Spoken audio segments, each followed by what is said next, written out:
Hello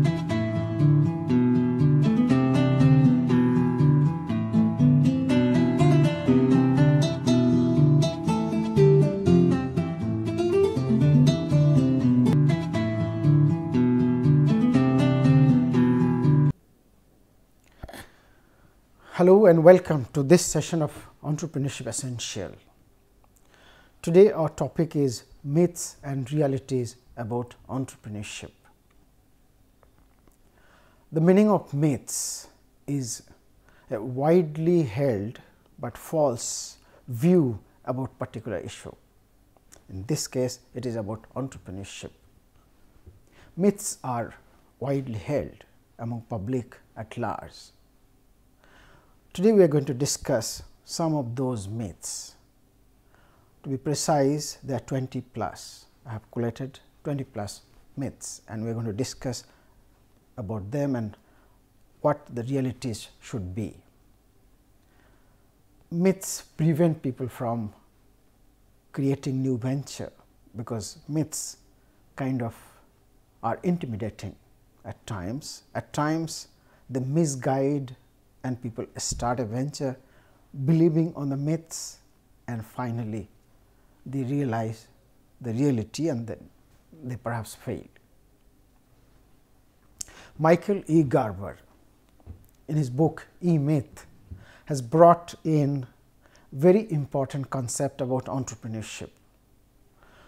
Entrepreneurship needs three personalities: one of entrepreneur, a manager and a technician.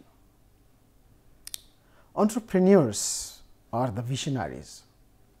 They are the innovator of new products, processes, services and new business models. They are disruptor. They disrupt market condition, they preempt competition and they live in the future. Whereas the manager brings in harmony or order in the disruption that the entrepreneur creates.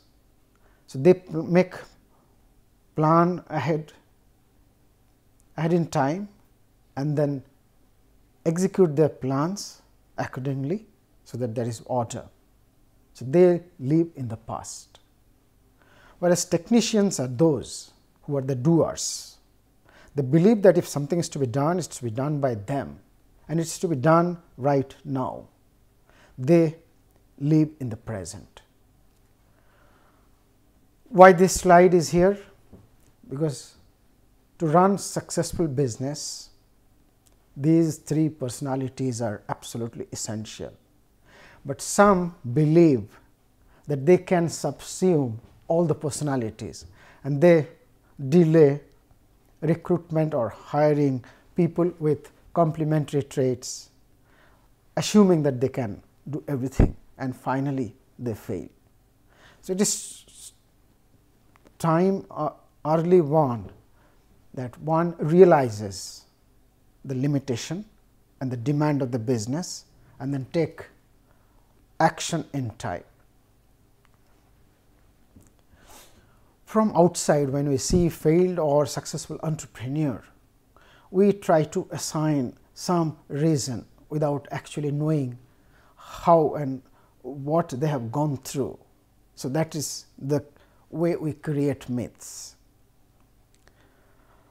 People at large have high esteem about entrepreneurs, but still many of us do not adopt entrepreneurship as our career objective or as our future. This is because myths actually give us fear, or we are afraid of entrepreneurship because of myths. So, let us see what we have today. As I said, there are 20 plus, but then they are not in any order or sequence. At the same time, they are not alphabetically arranged either. So, they are kind of random. The first myth that I have is entrepreneurs are born, not made. none other than Peter Drucker has said that entrepreneur needs a basket of traits or qualities. They are born with some of them, they have to acquire the rest of them. And as per him, rest of the things which they are not born with can be acquired or learned. So, entrepreneurship can be learned, and it is not the fact that people are born to be entrepreneur. We have another book, Good to Great by Jim Collins, has documented that 11 of the best companies that he identified, out of 11 of the best companies, 10 CEOs or CEOs of the 10 companies are first generation entrepreneurs. These are still existing, these companies are still the greatest companies. So, that clearly documents that entrepreneurs are not born, but they are made, they made themselves. I have many examples actually, but I'll take you through quickly because time may not permit. Okay, the first one is about our own Dhirubhai Ambani. In my last lecture, you must have noticed that he hailed from a very humble background. He was the son of a school teacher, poor school teacher, and he had to leave the country and then work as a petrol pump attendant, and eventually he became one of the greatest entrepreneurs in the world. Next in line is our own Mr. Narayan Murthy. He is a first generation entrepreneur. He started with hardly $250 borrowing from his wife, and the company that he promoted is now valued about 3 lakh crore rupees. Sunil Madhumita, he also borrowed 20,000 rupees from his father. Today his net worth out of several companies is about $8 billion. Sabir Bhatia, based on his academic knowledge, based on the knowledge he gained through education, he started hotmail.com, a company which is to offer the first formal and extensive email service, which he promoted, and eventually he sold it to Microsoft for $700 million. Again, a first generation entrepreneur. Govinda Venkat Swamy, in fact, one can speak for a whole day, still it will not be over talking about Mr. Venkat Swamy. Most importantly, he envisioned to eradicate needless blindness in India, and he redefined the business model of cataract surgery. He copied a model from McDonald's fast food, a model that brings in speed into service. So, and they are engaged in research and development. Their products are now exported to 160 countries and many more. Oprah Winfrey, the story is not just a rags to riches, but something very different. She is like a phoenix rising out of ashes, truly speaking, incredibly successful women. The daughter of an unmarried teen who worked as a housemaid, Oprah grew up in abject poverty. Her family was so poor that her school dresses were made of potato sacks. Her present net worth is about $3 billion today.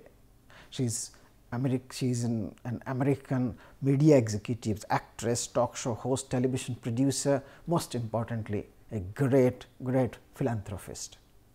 Andrew Carnegie. The early life of Carnegie was really rough. He used to sleep to avoid hunger, to forget hunger. He used to sleep, something like that, and eventually he started many companies, and most successful being the Carnegie Steel Mill. Many people know about it, and he remains one of the richest American of all time. There are many more stories like Rockefeller. He also hailed from a very humble background, but eventually became one of the wealthiest individual at all time of all time. He funded Standard Oil Company. He is also all these are first generation entrepreneur. Steve Jobs. One can't make credible list of first generation entrepreneur without throwing in Steve Jobs' name. Jobs dropped out of college because family could not support it, but he was kind of knowledge seeker, so he continued to audit classes. He used to have lunch in the local Hare Krishna temple, free lunch. He used to collect beverages cans to exchange for some change. And today Apple is valued about $1,000 billion, $1 trillion to be precise. There are many more stories of similar kind. One can go on and on throughout the day and the list will not end.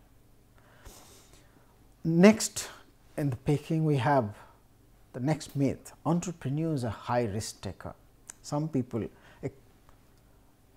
state this statement as entrepreneurs love risk, which is absolutely not true.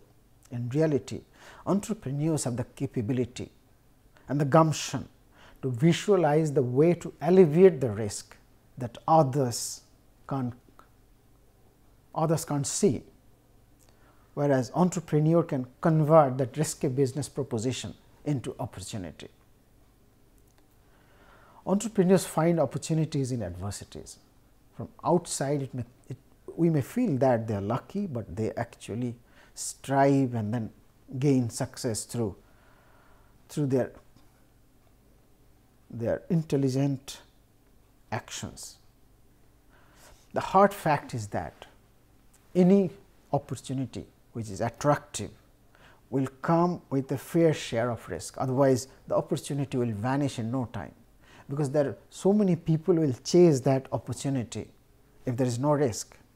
If there is risk associated with opportunity, only those who can visualize as to how to alleviate those risks, avoid those risks, will only chase, and there are very few of them, and those are the entrepreneurs. Therefore, it is right that entrepreneurs are not risk averse. They do take risk, but they take calculated risk. They estimate whether this risk can be avoided and what is the return after that. At the same time, it is wrong to think that entrepreneurs love risk. So, either way, entrepreneurs do take risk, but they take calculated risk. Next I have is it takes a lot of money to start a business. It is not true. If you look at successful entrepreneurs, majority of them started their business either bootstrapping, meaning from their personal saving, credit card, or borrowing from friends and relatives, or sweat equity. Very few of them actually started with a lot of money. In the annual list of 5,000 fastest growing private companies, no correlation is observed between successful entrepreneur and level of initial capital. So, obviously, this is not it does not hold. The flip side is that some money at the beginning actually is helpful. If someone thinks that I need no money at all, then starting may be very, very difficult. One needs to have sufficient fund to at least make a minimum viable product, so that it can be shown to the customer for evaluation, at least to start with. Without that money, it might become kind of difficult.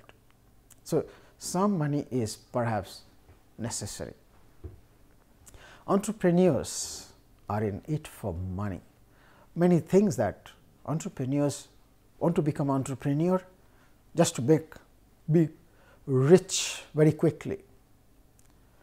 Fact is that majority, if not all, the ventures, the startups take at least 3 years to turn a profit. So, anybody whose main objective is money will very quickly get frustrated, because they may not wait for 3+ years to see money coming in. So, they may actually fail quite quickly. Whereas, if someone is actually passionate about solving a pain, of course, in the process they make money at the end. If they are passionate about the problem and solving it, they will not get frustrated.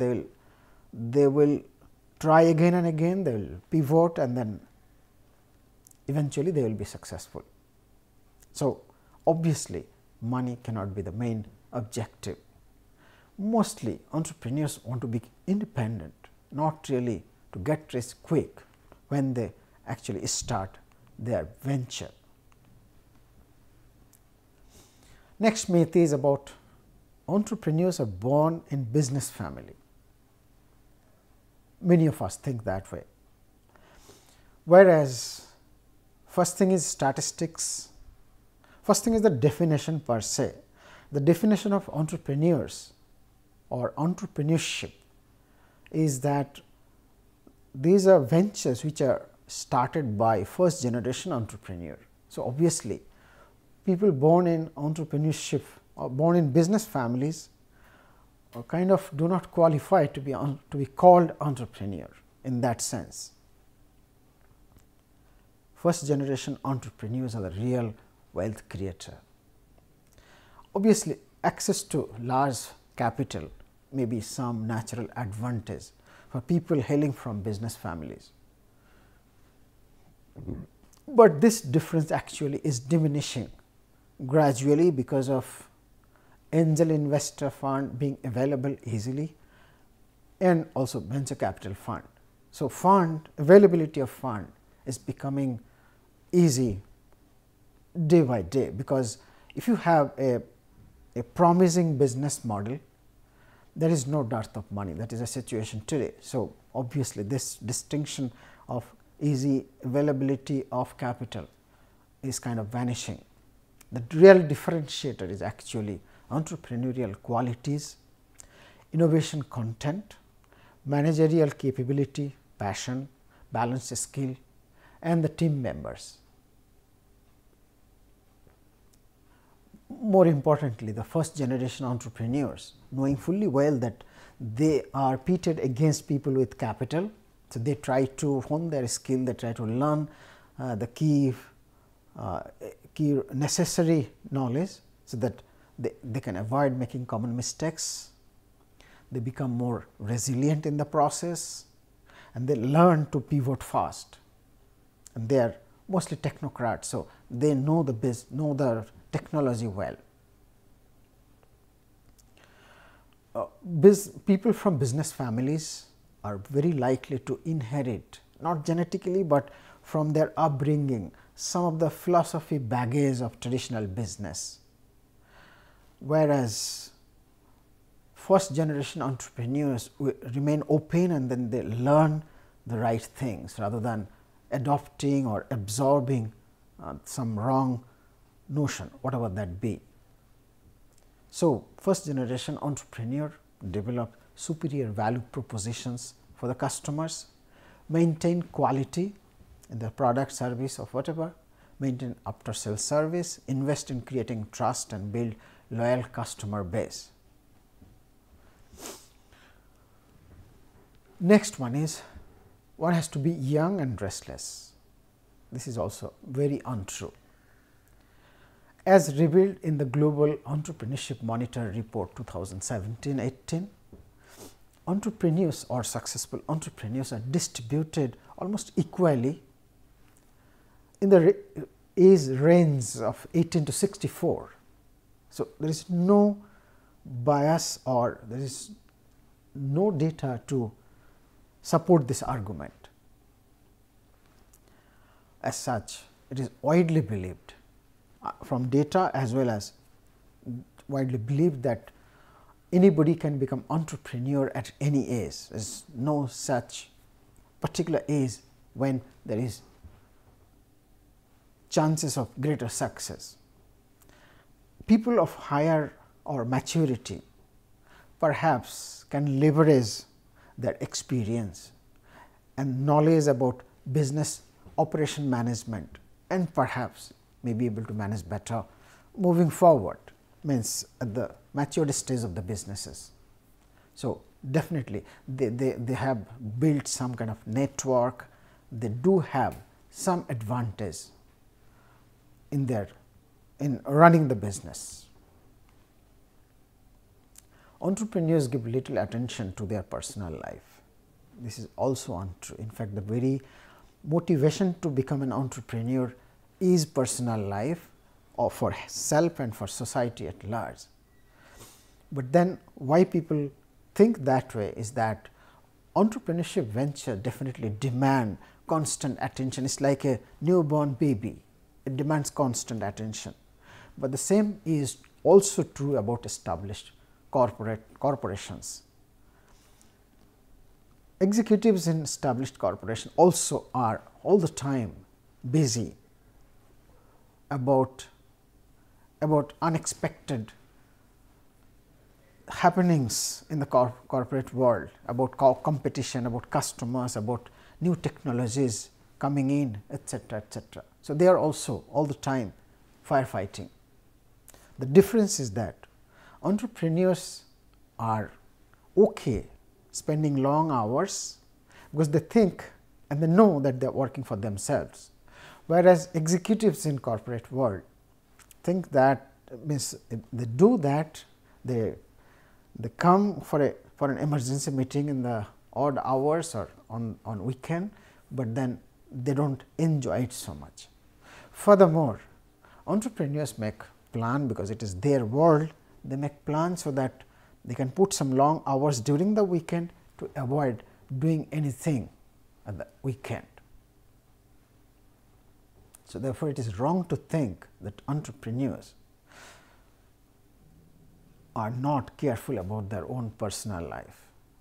At the same time, it is also important to understand that entrepreneurs are not those who will sit back and other people will work to make them rich. So, definitely they are engaged all the time. Myth number 8, most entrepreneurial ventures fail. This is something that I have coined, and I collected some data and observed that this is another myth that normally people do not talk about. I was inspired particularly from the book Entrepreneurship by David Holt. He has brought into light the fact that data, when data are collected, there is a bias in the form of the philosophy, meaning they randomly collect data of companies existed some time back and companies which exist now.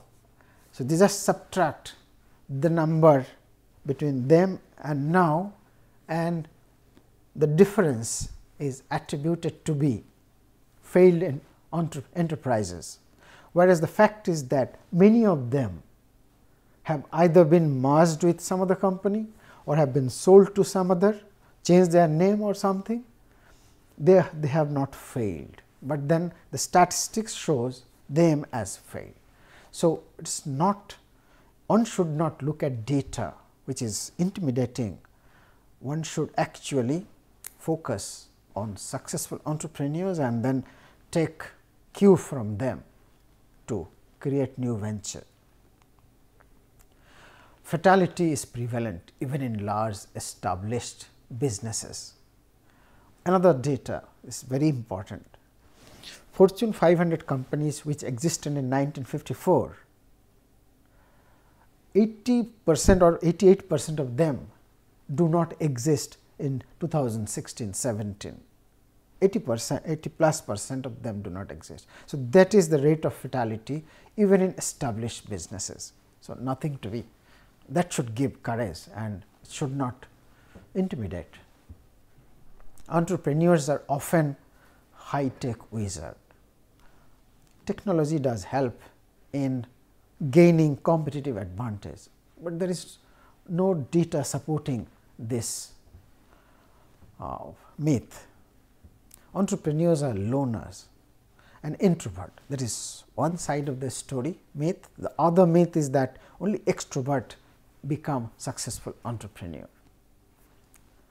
None of them, neither of them perhaps hold, or maybe both of them hold, something like that. Success for a loner cannot be successful entrepreneur for sure, because to be a successful entrepreneur one needs to network with a whole bunch of stakeholders, employees, bankers, investors, suppliers, buyers, whatnot. So, loner is definitely not going to be successful entrepreneurs. On the other side, if someone thinks that one has to be extrovert to become entrepreneur, here is the data. The book Good to Great, they have documented that 10 out of 11 best companies, best entrepreneurial ventures are owned by, or the CEOs of these companies are introvert. So, that precisely drives home the point. Entrepreneurs finance their venture from venture capital. This is a very wrong notion and it is prevalent among most of the people. Venture capitalist comes at a far end of entrepreneurship life cycle. When you are struggling to develop a product, when you have minimum viable product for market validation, when you have just started putting up infrastructure for going to market, venture capitalist will view that as risky. They have less risk appetite, whereas angel actually can handhold, they have a smaller ticket size of investment. So, they will be more interested about funding a fledgling startup venture. Venture capitalists will come much after. Once you add a lot of value, only then venture capitalists will find your business to be attractive. Entrepreneurs are often ruthless and deceptive. Well, there can be people with ruthless and deceptive, but then they won't go any far.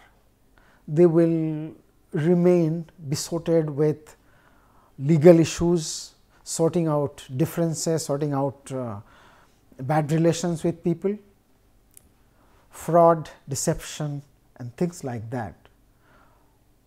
Always bad for entrepreneur. Trust is very important, honesty is very important. So, obviously, ruthless and deception are not the qualities of entrepreneurs to be successful for sure. You need a business plan to succeed. It's a very light one, but then it's important. One should not start writing a business plan the moment he or she thinks to start a business. Business plan is written only when you approach to investors, but of course, there is no harm in writing a business plan early on, because there should always be a plan, but then writing a very formal business plan at the early stage is not all that necessary. Most successful entrepreneurs start with a breakthrough invention, usually technological. It is not at all true.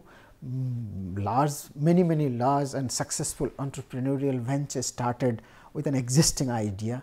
The difference is that they executed the idea very well. When Google started search engine, Yahoo was already there, Lycos was there, several others were there, but then Google is Google today because they have executed their plan better than anybody, better than others. So, obviously, it is not necessary that you need a breakthrough idea to just start a company. Being first to market is the key to success. Somewhat true in some context, particularly if someone can create a brand, create market can capture a good market share with the new product and create a brand presence in the minds of large customer, perhaps first to move has first mover, perhaps they can gain first mover advantage.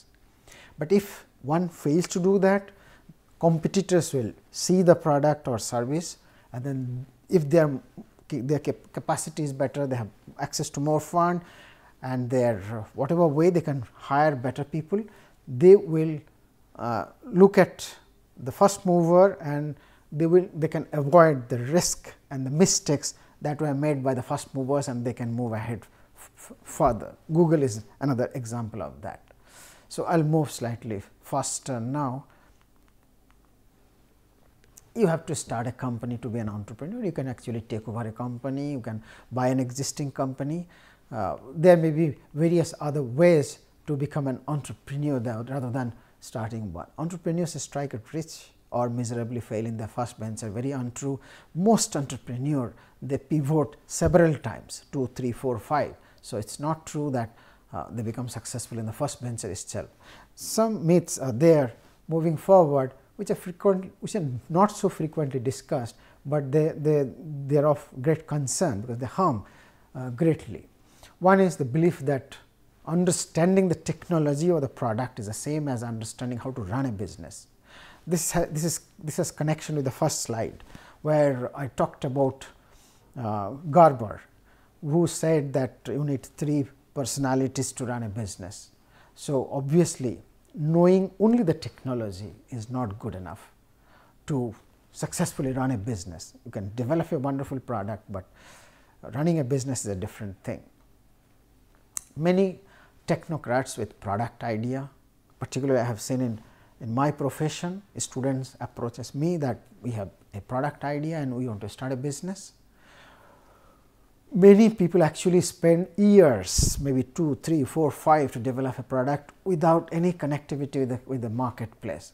They do not have an eye to see how technology is changing. They do not even care to understand whether customer is going to accept their product or not, they are going to like it. They think that if product is so great that customers are going to love it, but the fact may not be the same. Passion leads to success, another misconception. If you are passionate, passion and hard work or perseverance, these are all very nice things, but then one should be very careful to understand when to pivot. Passion, if you are passionate about an idea, chances are you will forget to pivot, you will forget to understand that I am passionate about something which has no life, which has no prospect. So, it's a time when it's very critical to understand when to pivot and live the passion. So, one should be passionate about the idea, but then executing the idea in a competitive way is very important. Entrepreneurship can be taught, cannot be taught. As Drucker has said, that entrepreneurship can actually be learned, and the point is that entrepreneurs need a basket of traits. Some of them are innate, meaning they are born with that. Some of them have to be learned, and many of the things can be learned. Some additional knowledge actually can avert many failures which are common. At the very least, if you know that people are doing something and leading to failure, you can at least avoid them or may take preemptive actions. So, obviously, this is not right. Part of entrepreneurship can definitely be learned. You must wear all the hats like entrepreneur, manager, technician. If you do that, you will get tired very easily. Expert entrepreneur actually know this very well, they understand themselves very well, like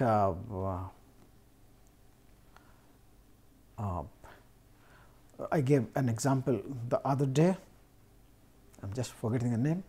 What about means there are many examples where people hired expert early on to run their business better, because they understand their own limitation. There is a saying, many hands make light work. So, if there are more people chipping in different kinds of talents or skills, definitely things can be done very fast. College dropouts make better entrepreneurs.